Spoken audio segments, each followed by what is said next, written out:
Hoy vamos a estar hablando acerca del gozo. Y qué bueno que el grupo de alabanza cantaba: mi Dios es alegre, porque ese es el Dios que tenemos, un Dios de alegría, un Dios de gozo. Y los invito a que leamos en la carta a los Filipenses capítulo 4, versículos del 4 al 7.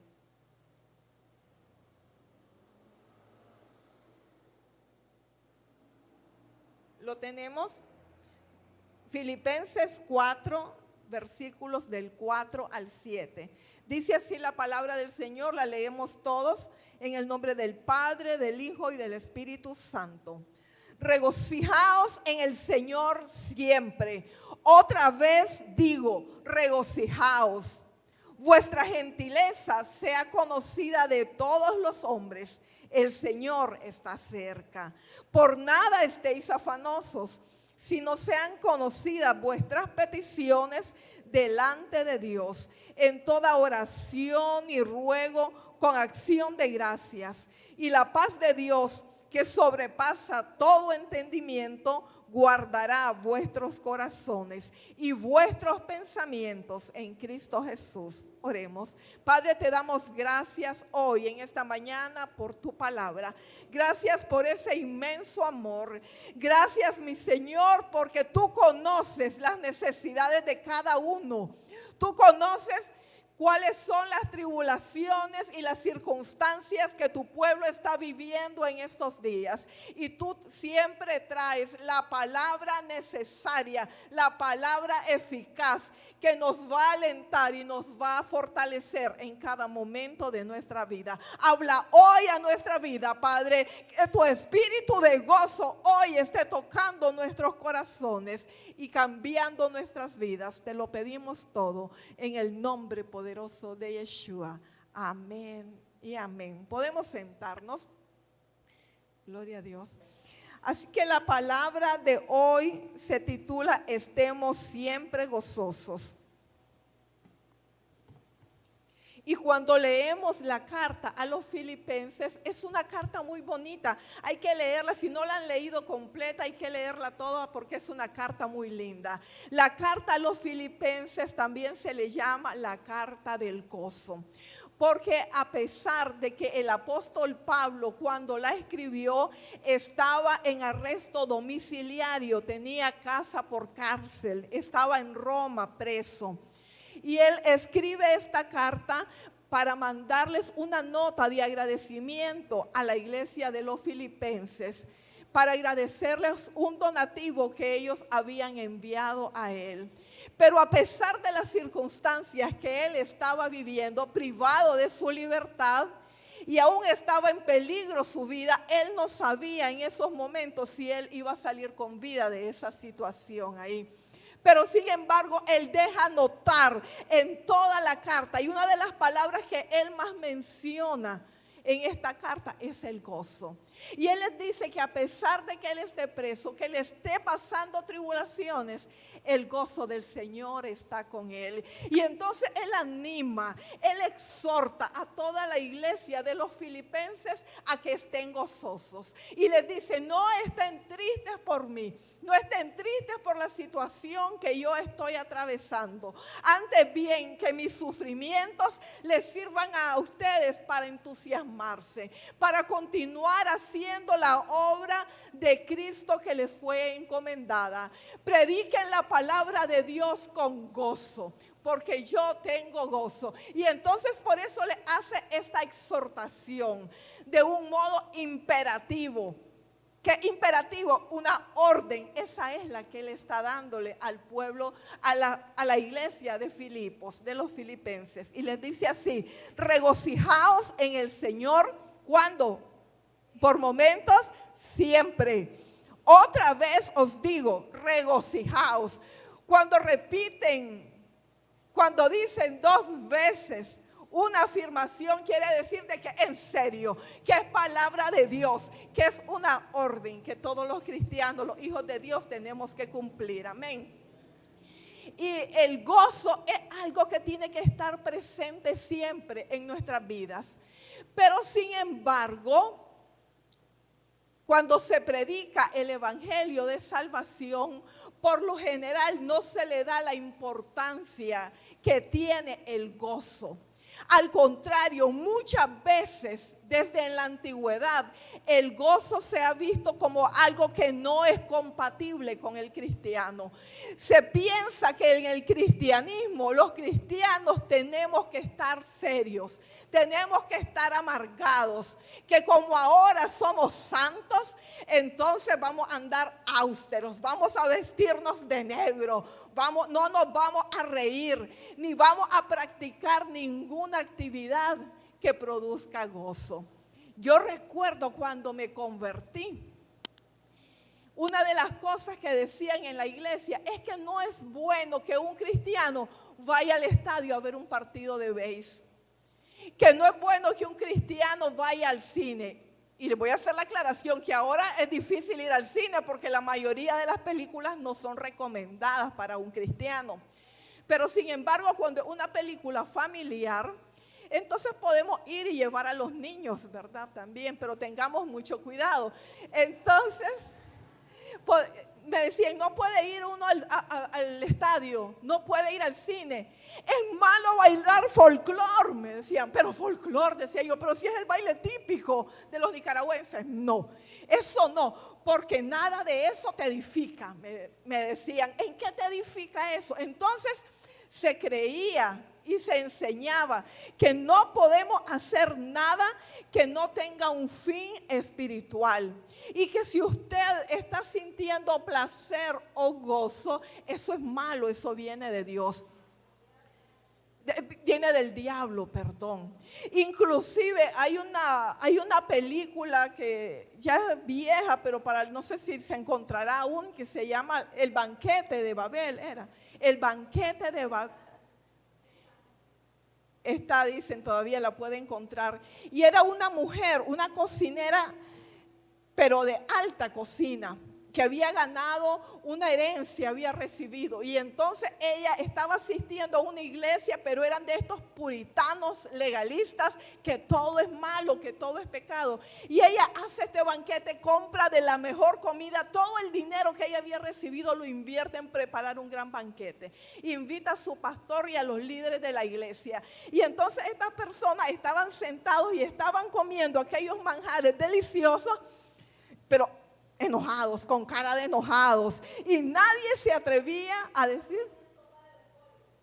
Solo comían ellos sopa de repollo, porque consideraban que comer sabroso era pecado. Y entonces ellos estaban comiendo aquellos manjares preparados por esas manos prodigiosas, y no se atrevían ni siquiera a decirle qué rica que está la comida. Esto es un deleite, esto es un plato celestial, pareciera que fue hecho en el cielo. No se atrevían a decir nada, porque esa era la mentalidad que tenía el cristiano en esos tiempos, y que aún muchas veces en estos tiempos tienen la misma mentalidad muchas personas. Y nos olvidamos entonces que el cristianismo es gozo, que Dios es un Dios de gozo, que Dios se regocija en su pueblo, en su creación, y Él quiere vernos gozosos. Y por eso entonces esta exhortación es para la iglesia de hoy. Y dice, regocijaos en el Señor siempre. Otra vez digo, regocijaos. Vuestra gentileza sea conocida de todos los hombres. Y ahora hay muchos cristianos que no han entendido ni tienen la gentileza del Señor. Porque sí he recibido la salvación, pero el gozo no lo recibimos y continuamos siendo amargados. Estoy ahora en santidad, caminando en santidad delante del Señor, pero continúo siendo el mismo odioso, el mismo peleonero, el mismo que doy malas respuestas. Pero aquí Él dice, vuestra gentileza. ¿Qué es gentileza? Es buena educación. ¿Qué gentileza? Es amabilidad. Entonces aquí entre los cristianos y cuando estamos fuera de la iglesia tenemos que ser amables. Y desgraciadamente hay muchos cristianos que en los trabajos, que en las universidades, que en los lugares es tenido como alguien antipático, como alguien amargado, como alguien orgulloso que se siente superior al resto y por eso no le habla.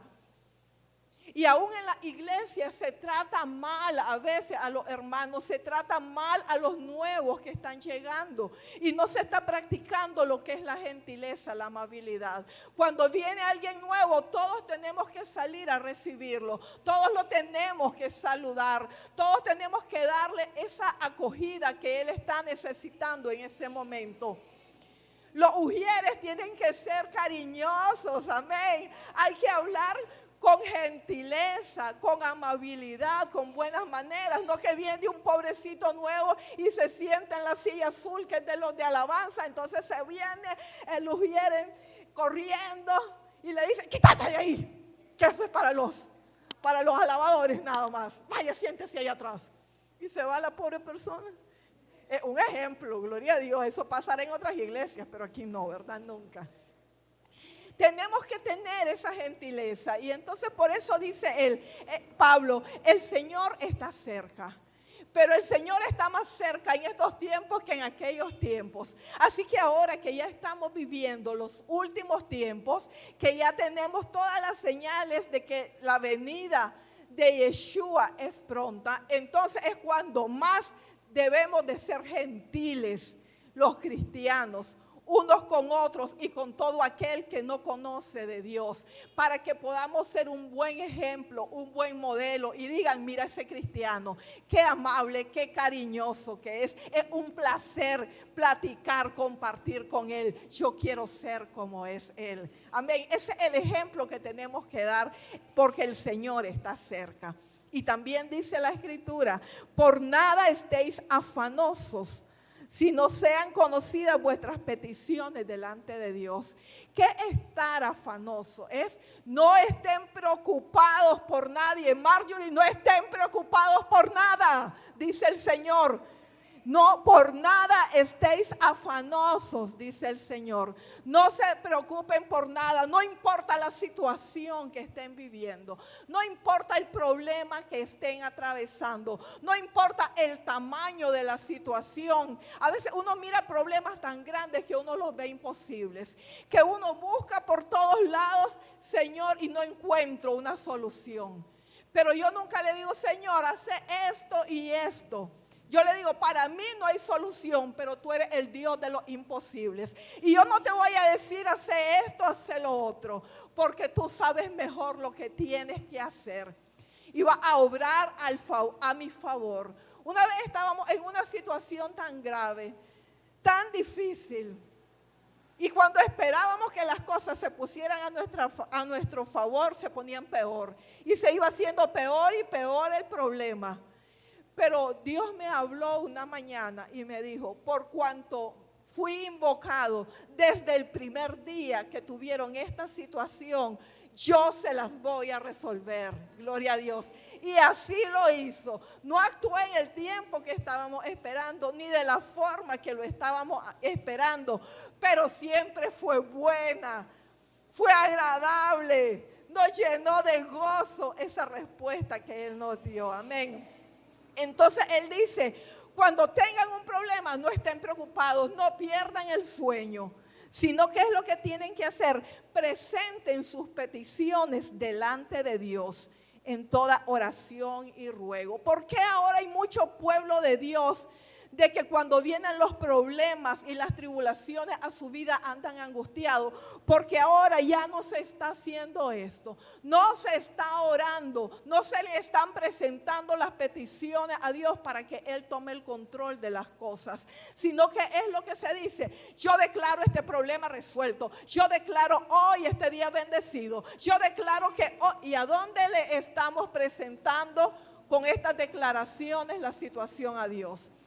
Y entonces creemos que eso es orar, estar declare y declare y decrete. Pero la palabra de Dios no nos enseña eso. Nos dice, presenten vuestras peticiones delante de Dios en toda oración y ruego, clamando en todo momento, Señor, yo aquí vengo poniéndote este problema. Mira cómo el enemigo se ha levantado en mi contra y yo te pido que seas tú poniendo tus manos. Levántate, oh Yahweh, dice la palabra, y sean dispersados tus enemigos. Huyan de tu presencia los que te aborrecen, porque cuando el Dios de Israel y de nosotros se levanta, levanta viene a acabar con nuestros enemigos y a dar la victoria a su pueblo.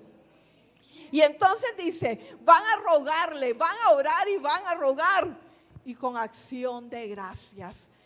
Acordémonos siempre en todo momento, aunque usted no haya visto el milagro, pero si usted ya lo puso en las manos de Dios, usted esté agradeciéndole y diciéndole siempre a Dios, estoy poniéndote ahorita esta situación, aún no he visto la resolución, pero yo te estoy dando gracias porque sé que tienes todo bajo control. Yo sé que ya estás actuando y que actúas y haces justicia a favor de todos aquellos que te buscan y que te temen. Y entonces esto es lo que tenemos que hacer todos los cristianos, el pueblo de Dios. Pero sin embargo hay muchos que dicen, pero es que usted no está en la situación en la que yo estoy viviendo. Es que esta situación es tan difícil y una cosa es decir que esté gozoso en las tribulaciones y otra cosa es vivirlo. A mí ya me han dicho, como usted no está en mis zapatos, por eso me está diciendo de que no esté preocupado, porque no es usted la que tiene mi problema, pero es que a todos nos toca en un determinado momento tener problemas y tener angustias. Todos somos probados en algún momento, en algún tiempo de nuestra vida.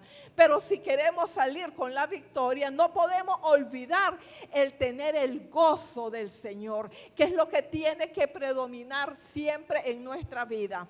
Satanás y el mundo siempre busca cómo suplantar, cómo sustituir, cómo darnos falsas reproducciones de lo que Dios nos da. Y del gozo es uno de ellos. El diablo nos da imitaciones falsas, imitaciones chafas, decimos.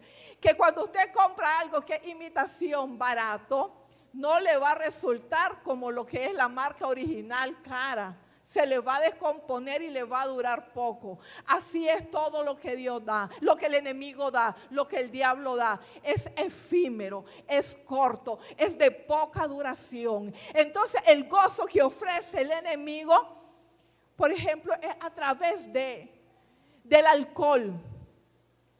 Y el alcohol, ¿qué es lo que hace? La persona que está deprimida, la persona que está triste, con un problema, lo que busca es tener un momento de alegría, un momento de euforia, evadir la realidad que está viviendo.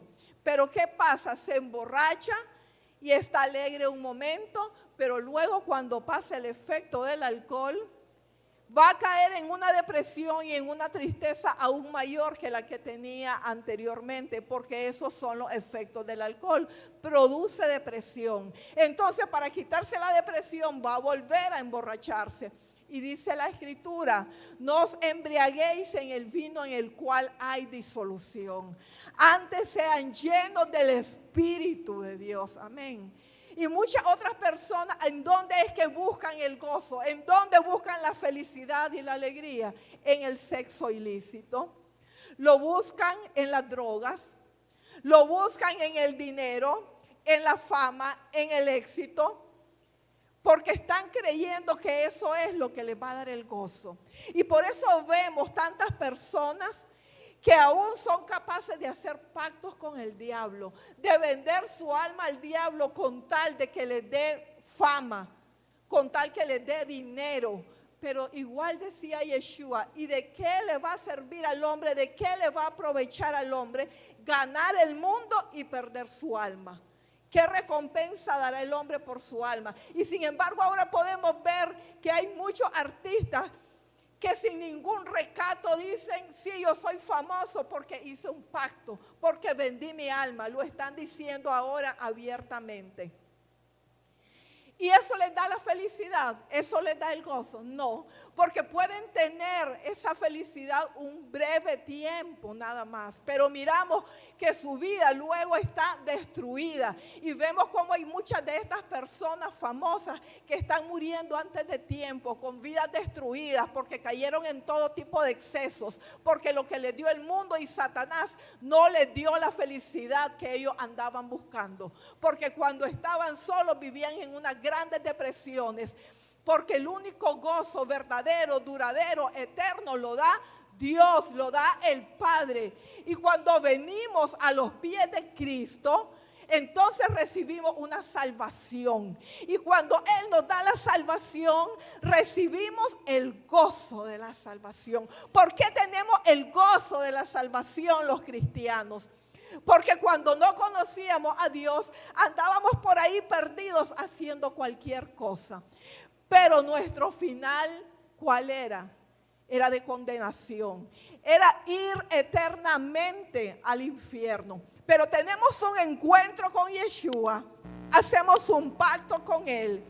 Y Él dice, yo voy a pagar la deuda. Yo voy a cancelar todo lo que estabas debiendo. Y a partir de hoy vas a tener vida eterna en los cielos. Vas a vivir a mi lado, gloria a Dios. Y entonces eso es lo que nos produce el gozo. Ese gozo eterno de la salvación. Que es un gozo que nada ni nadie nos puede quitar. Hay personas que piensan de que teniendo algún tipo de diversión, de actividad, pues se van a sentir realizados. No, solamente el gozo de la salvación, el gozo que da Dios es lo que te va a dar la certeza, la seguridad de para dónde vas cuando vayas a partir de este mundo. Cuando usted habla con alguna persona que no conoce de Dios, usted le pregunta, cuando vayas a morir, ¿vos sabés para dónde vas? ¿Le ha hecho esa pregunta a alguien que no tiene una relación con Dios? Y entonces, ¿qué es lo que le dicen? No sé. La verdad es que nadie sabe con exactitud, con certeza para dónde va. Yo no estoy seguro para dónde voy, pero los que estamos en Cristo tenemos la seguridad. Y si a usted le preguntan, si usted ya aceptó a Jesús como su Salvador y le preguntan cuando murás, ¿sabes para dónde vas? Tiene que decir, claro que sí lo sé. Tengo la certeza y la seguridad de la salvación. Y eso es lo que me da un gozo. No es como cuando alguien se muere y decirle, yo espero que le vaya bien a donde quiera que esté. No, porque si está en el infierno no va a estar bien. Tenemos que tener la seguridad y eso es lo que nos da el gozo. Eso es lo que cambió la vida de nosotros cuando aceptamos a Yeshua. Y es por lo que tenemos que estar agradecidos siempre con Dios. Es por lo que tenemos que estar siempre gozosos, porque ahora tenemos una esperanza en Él. Y ya no andamos perdidos. Así que no importa si tengo dinero o no tengo dinero. Si tengo la casa con piscina que me encantaría tener o no la tengo. No importa, porque no es el objeto, no es lo material lo que me va a dar el gozo. ¿De qué les sirve a muchos creer de que es una casa grande la que les va a dar el gozo? Yo tengo una casa pequeña y por supuesto que me encantaría tener una casa grande con un gran jardín para poder sembrar todo lo que quiera. Invitar a mi hermano Daniel para que vaya a sembrar también. Pero si Dios me la llegara a dar, gloria a Dios. Y si no me la llega a dar, gloria a Dios, porque tengo que aprender y tengo que estar feliz y gozosa en esa casa pequeña, aunque no sea la casa de mis sueños. Tenemos que aprender a ser gozosos y a disfrutar lo que tenemos. Yo conocí a unos hermanos que tenían un carro cholenquito. Y entonces ellos siempre se quejaban de ese carro y decían la cafetera, el carro viejo, la chatarra. Pero eso era su medio de transporte, el que los movilizaba. Y de tanto maldecir ese carro, un día se quemó. Y entonces ahí se dieron cuenta del valor que tenía esa cafetera y de la falta que les hacía cuando no la tenían. Así que los cristianos tenemos que estar gozosos, cualquiera que sea nuestra situación, porque nuestro gozo no depende de las cosas materiales. Como les decía, hay tanto exitoso en el mundo, hay tanto millonario, hay tanto famoso que lo tienen todo menos a Cristo, y sus vidas son un fracaso y su vida es de sufrimiento, porque están vacíos por dentro, porque no tienen el verdadero gozo, porque andan buscando el gozo donde no lo hay. Y por eso Pablo decía, vamos a leer Filipenses 4 siempre.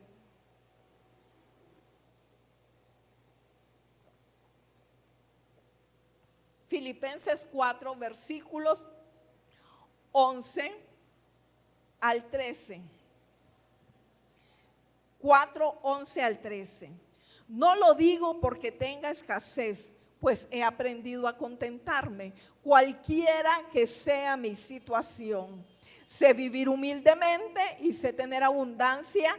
En todo y por todo estoy enseñado, así para estar saciado como para tener hambre, así para tener abundancia como para padecer necesidad. Todo lo puedo en Cristo que me fortalece. ¿Qué decía Pablo entonces? ¿Qué es lo que está queriendo decir con estas palabras?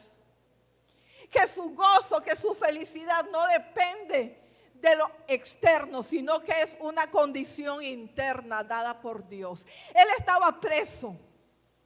Él estaba privado de su libertad.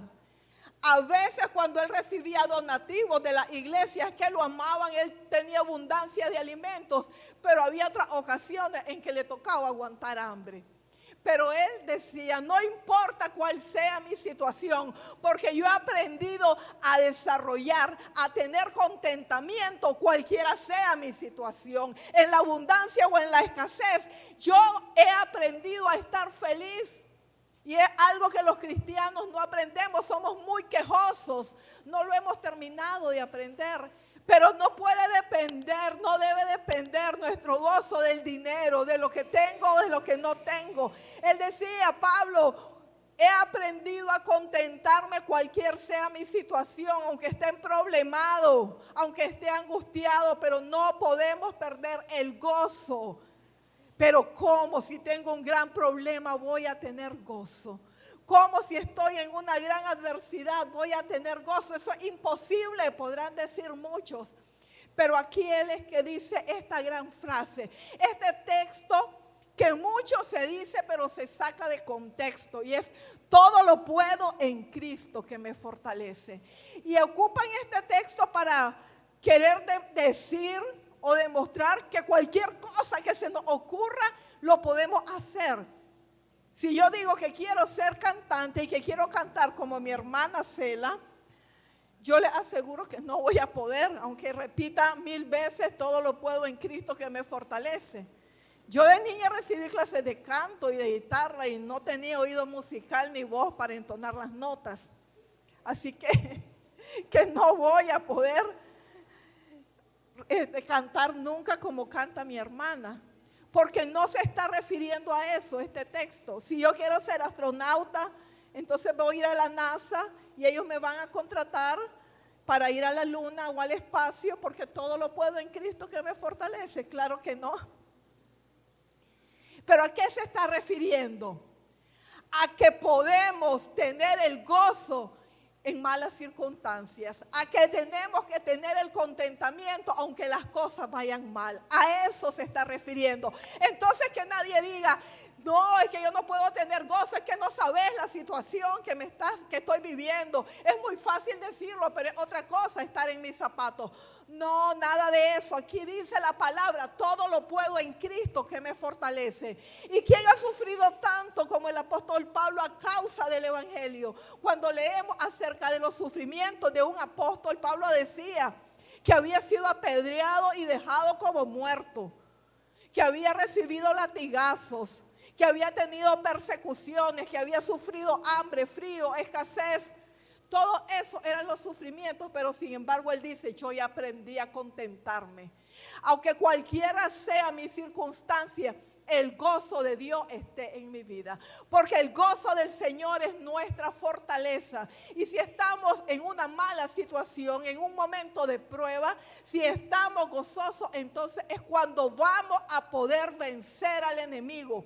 Porque el que pierde el gozo cuando está en momentos de dificultad, en momentos de prueba, va a perder su fe, va a perder su esperanza, se va a desanimar y se va a alejar de Dios. Cuando mire que no está recibiendo lo que le está pidiendo a Dios, en el momento en que Él lo quiere recibir, entonces se desanima, se viene para abajo, porque no ha aprendido a tener el gozo y a saber esperar en el Señor. Y es algo que tenemos que aprender a vivir siempre los cristianos. Todo lo puedo en Cristo que me fortalece. Y dice la Escritura también, todas vuestras cosas sean hechas con amor. Eso lo dice en 1 Corintios 16:14. No es necesario que lo busquen. Tenemos que aprender que todo lo que hagamos, que cuando estemos haciendo algo, mantengamos siempre el gozo. ¿Y qué es lo que nos pasa a la mayoría de cristianos? Cuando estamos trabajando, cuando estamos haciendo algo, perdemos el gozo. Apenas estamos trabajando, perdemos el gozo. Dice, todas vuestras cosas sean hechas con amor. Y cuando dice todo, es todo, amén. Todo lo que vamos a hacer en el mundo o para Cristo, en la iglesia, todo lo tenemos que hacer con amor. Tiene uno que hacer todo con amor. Los jóvenes tienen que ir a la escuela a estudiar con amor. Pero yo los veo que van llorando, que no se quieren levantar, que van de mala gana, refunfuñando a la escuela, no quieren hacer las tareas. Y si no los amenazan, no hacen las tareas ni quieren ir a clase. Todo lo tienen que hacer con amor. Hay que amar, ir a la escuela, estudiar y trabajar después. Cuando trabajamos, cuando le servimos a Dios, tenemos que estar gozosos. Pero la historia que se da siempre en la casa de Dios es que el que trabaja está enojado. Solo a mí me toca, solo a mí me agarran de encargo, ya me vieron la cara de tonto. ¿Y por qué no trabaja fulano? ¿Y por qué no trabaja mengana? ¿Y por qué no trabaja el otro? Solo a mí me ponen. No estamos haciendo las cosas con amor, entonces. No estamos cumpliendo la palabra de Dios, de que todas nuestras cosas sean hechas con amor. También nos dice la Escritura, en el mismo Filipenses 2:14, hacer todo sin murmuración y contiendas. Cuando estamos haciendo algo, cuando estamos trabajando, no hay que estar peleando, hay que estar gozoso. Pero ¿cuál es la mala costumbre de las mamás y de las amas de casa? Lo voy a mencionar. Y que desgraciadamente se ha venido transmitiendo de generación en generación. Que la mamá que está trabajando, haciendo algo en la casa, está enojada. Está peleando, está regañando. Solo a mí me toca limpiar. ¿Y qué es lo que creen todos? Que yo soy la esclava. Pero van a ver que un día que yo me muera, nadie va a quedar aquí. Un día me voy a ir de la casa y los voy a dejar solos para ver cómo se las arreglan sin mí.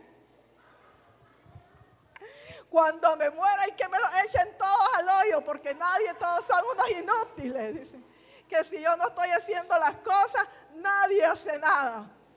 Pues enseñe, si no quiere estar de esclava, enseñe a los hijos a colaborar. Pero si no quiere hacer nada en la casa, si no quiere tener esas responsabilidades, no tenga familia, no se case. Amén. Y después cuando están limpiando y haciendo, le agarra de comenzar a buscar culpables. Por eso dice, háganlo todo sin murmuración ni contiendas, sin la habladera y sin pleito. Pero entonces comienzan a buscar culpables las mamás. ¿Quién ensució? ¿Y quién fue el que derramó esto aquí? ¿Quién destruyó esto? ¿A quién se le quebró lo otro? ¿Quién dejó este vaso sucio y no lo recogió? ¿Quién dejó tirado aquello y no lo hizo? Comienzan a buscar culpables y andan. Y mientras están trabajando y haciendo, están en la regañadera, murmuradera, y si están lampaseando y a un pobre se le ocurrió pasar, ni quiera Dios. ¿Por qué pasaste por aquí? Al próximo que vuelva a pasarle hoy con el palo de lampazo. Hacedlo todo con amor, dice la palabra. Hacedlo todo con amor. ¿Y cómo pierden el gozo los jóvenes? Mire, cuando andan los jóvenes con sus amigos, es que los deberíamos de grabar. Mira qué contentos, felices, platicando con sus amigos. Y apenas llegan a su casa, ya no hablan. Ay, fulanito, fulanita, vení, ¿qué querés? Déjame en paz. Pero con los amigos, ay, todos son risas, son un encanto, son un mar dulce, qué lindo. Y vienen a la iglesia.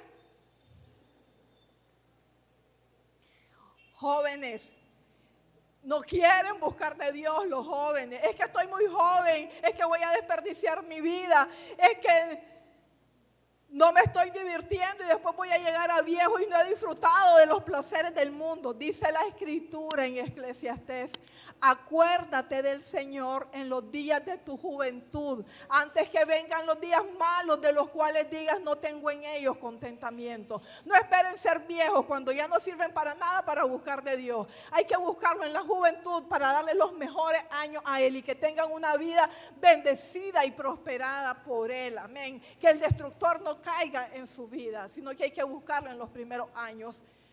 Jóvenes y adultos también, no entreguen su gozo, su felicidad, no la pongan en las manos de otra persona. Porque es que hay tantos divorcios actualmente, porque andan buscando a una persona, a un hombre o a una mujer, que es el que me va a hacer feliz. Es el que me va a dar el gozo que necesito. Y ninguna persona, ningún ser humano le va a dar el gozo y la felicidad que está necesitando, porque solamente Dios se la va a dar. Así que no anden buscando, no anden de cursis. Me decía por ahí una jovencita un día de estos, decía que cursi, lo romántico. Pero los jóvenes son muy cursi y se enamoran de alguien. Ay, sos la razón de mi vida. Si yo no te tuviera a vos, el sol está nublado y el día está triste. Y yo no podría vivir sin tu amor, porque sos el que le da el sentido a mi vida.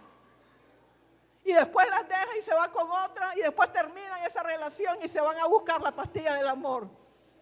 Porque no aguantan vivir, porque le entregaron su gozo, el sentido de su vida, que solo está en las manos de Dios, se lo pusieron a un hombre o a una mujer.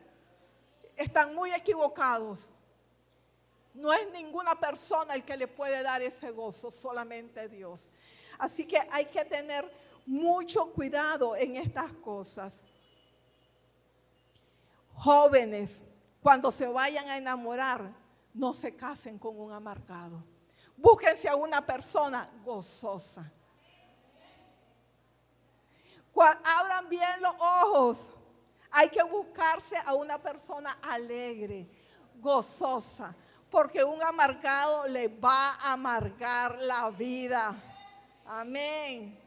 Hay que buscar a alguien que tenga el gozo del Señor, con quien poder compartir nuestro gozo. No que sea una carga dura, pesada, difícil de cargar. Entonces no hay que estarse quejando a cada momento de todo. No seamos quejosos. No vivamos buscándole los defectos a todas las cosas.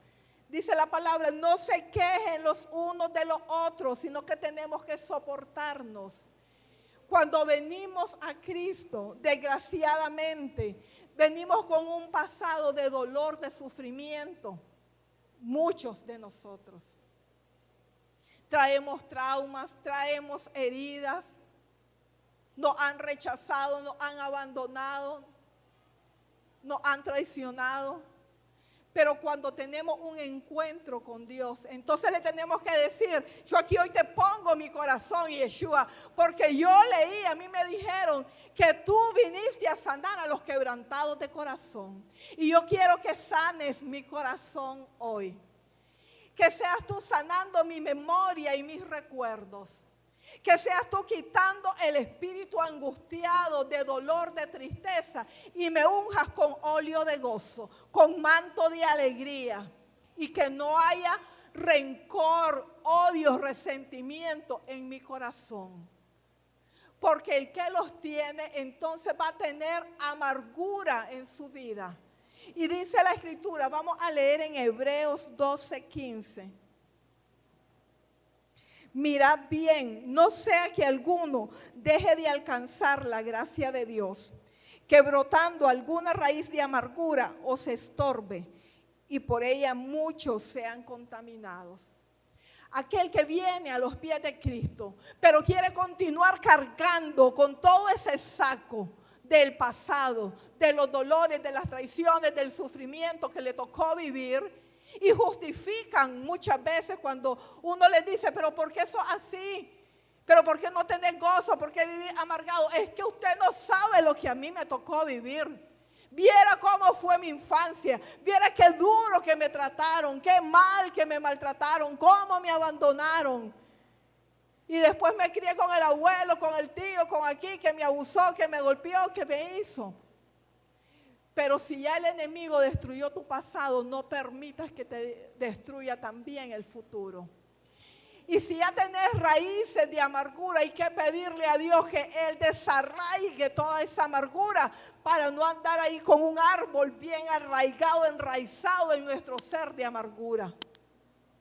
Pedirle al Señor, desarraiga hoy toda amargura de mi ser, desarraiga hoy toda amargura de mi interior. Y dice, no sea que brotando raíz de amargura os estorbe y por ella muchos sean contaminados. Por eso les decía, fíjense bien de no casarse con un amargado, de no estar en una relación con un amargado. Amén, gloria a Dios. Por ahí un joven levanta la mano. Porque el que está al lado de un amargado, si usted es compañero de trabajo de un amargado, qué horror. Si usted en su casa tiene un hermano o una hermana amargada, ¡qué horror! Y si es su esposo o su esposa el amargado, peor, ¡qué terrible!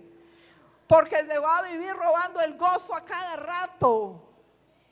Hay personas que son instrumentos de los demonios, que son utilizados para robarle el gozo a las otras personas.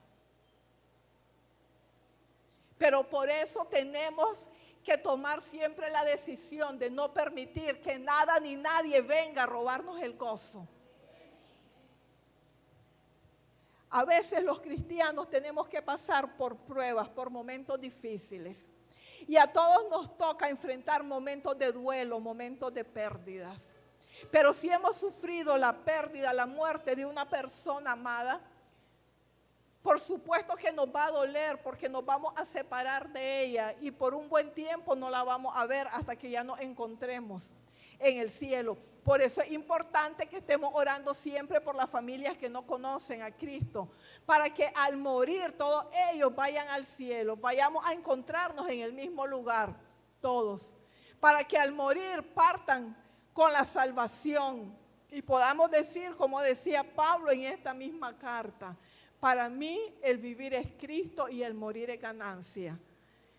Así que cuando alguien muere, un ser querido, alguien que amábamos, vamos a llorar, sí, claro. Vamos a vivir un duelo, claro que sí. O tuviste un divorcio, una separación, claro que te va a doler.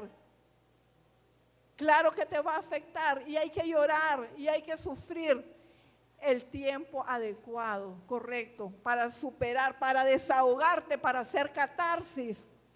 Pero no te vas a quedar estancado en ese duelo, en ese dolor, en esa amargura, abriendo siempre la misma herida. Una vez que ya pasó el tiempo necesario, hay que pedirle también al Señor que sea Él quien nos ayude a sanar toda herida, a sanar todo dolor. Quita todo dolor que tengo, porque le queda a uno con un duelo, un dolor terrible, en el pecho, en el interior, y hay que pedirle al Señor que sea Él quitando ese dolor. Y luego ya, una vez que hemos superado ese duelo, en el tiempo prudencial, vamos a seguir caminando, vamos a seguir trabajando, vamos a seguir sirviéndole a Cristo con el mismo gozo y el mismo entusiasmo con que lo hacíamos antes. Porque dice la Escritura que tenemos que tener este gozo del Señor, estar revestidos de toda la armadura de Cristo para que cuando hayamos resistido el día malo podamos estar firmes. Pero hay personas que cae el día malo sobre su vida, que tienen los tiempos de tristeza, de tribulación, de angustia, y lo que hacen es derrumbarse porque no hay una madurez espiritual, porque han permitido que el enemigo les robe el gozo de su primer amor, porque no han tenido fe en Dios y el enemigo se les robó ese gozo. Y después que termina esa prueba, terminan en el suelo, terminan apartados de Dios. ¿A qué se debe esto? A que hemos creído de que Dios siempre nos va a dar lo que estamos pidiendo, a que siempre se tiene que hacer lo que queremos. Y Dios no es así. Tenemos que aceptar la voluntad de Él porque Él es soberano. Pero si pedimos su ayuda, si pedimos su consuelo, Él nos va a consolar, Él va a quitar ese dolor de nuestra vida y nos va a dar la victoria en todo momento. Porque decía Nehemías, el gozo del Señor es mi fortaleza. Así que no importa en qué problema, angustia, necesidad nos estemos encontrando, tenemos que mantener el gozo del Señor, porque eso es únicamente el que nos da la fortaleza. Porque todo lo puedo en Cristo que me fortalece. Y cuando digo todo lo puedo, es porque en angustia, en prueba, en hambre, en necesidad, en escasez, voy a mantener el gozo, voy a tener el contentamiento. No me voy a echar a morir ni me voy a tirar al suelo. Hay muchos cristianos que les gusta ser víctimas, que les tengan lástima. Y cuando están atravesando con un problema, vienen a la iglesia para que todo el mundo, hermanito, hermanita, ¿qué te pasó? Ay, si vieras los problemas que tengo. No, aunque tenga un problema, ore, llore delante del Señor y venga aquí con una buena cara. Pero ponen en Facebook, ¡ay, qué dolor! Y punto suspensivo. Y entonces todo el mundo, ¿qué fue? ¿Qué fue? ¿Qué te pasó? Aquí que tengo un dolor porque el primo del sobrino de una amiga está enfermo.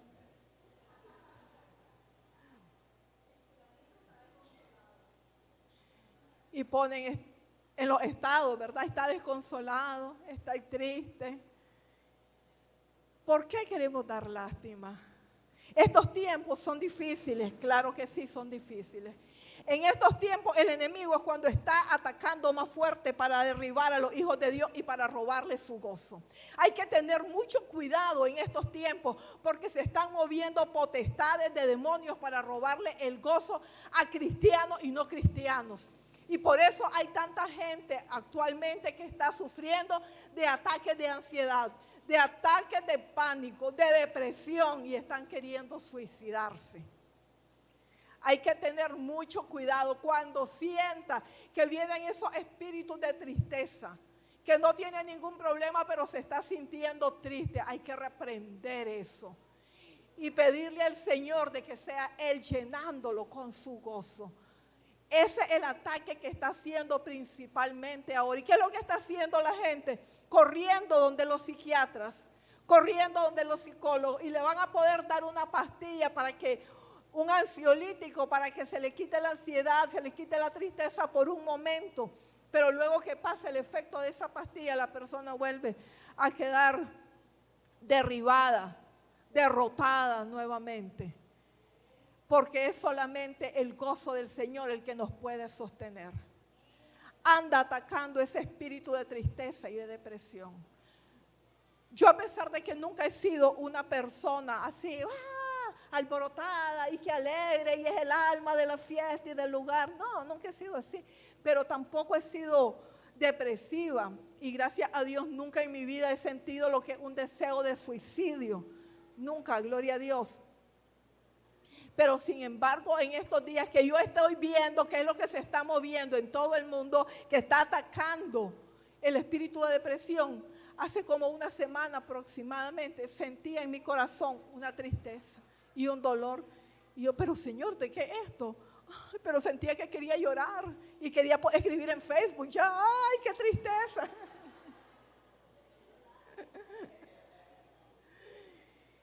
¿Y qué es esto? ¿Qué pasa? No, esto no viene de Dios. Esto es un ataque del diablo, del enemigo. Y cuando usted lo siente, siente que eso es tan fuerte que no lo puede ni reprender. Pero sí lo puede hacer, claro. Entonces comencé, Señor, lléname con tu gozo. Lléname con tu paz. Porque eso es lo que trae el gozo del Señor. Nos trae la paz en medio de las tormentas y dificultades. Comienzo a reprender fuera en el nombre de Yeshua todo espíritu de depresión, todo espíritu de desánimo, de tristeza. No te acepto, te vas fuera en el nombre de Yeshua. Aquí no te quedas, yo aquí no te recibo. Se va fuera, se fue. A los 2 días intenta regresar. Fuera, como que ahí venir de nuevo. Fuera en el nombre de Yeshua. Eso es lo que hay que hacer. Hay que reprenderlo, no hay que aceptarlo. No se quede, ay sí, qué tristeza, qué dolor, quisiera morirme. Tenemos que estar aquí todo el tiempo que Dios así lo desee. No tenemos el poder para para cortar los días en esta tierra ni quitarnos la vida. No está bien visto por el Señor hacer eso. Somos valientes, no somos de los que retrocedemos. El Señor nos ha dado la victoria y podemos luchar y enfrentar con todo espíritu de desánimo, de tristeza, de depresión, porque el gozo del Señor es nuestra fortaleza. Porque con el gozo de la salvación es que podemos vencer y derribar al enemigo en toda situación, en todo ataque que él venga en contra de nosotros, lo podemos vencer y lo podemos derribar en el nombre de Yeshua.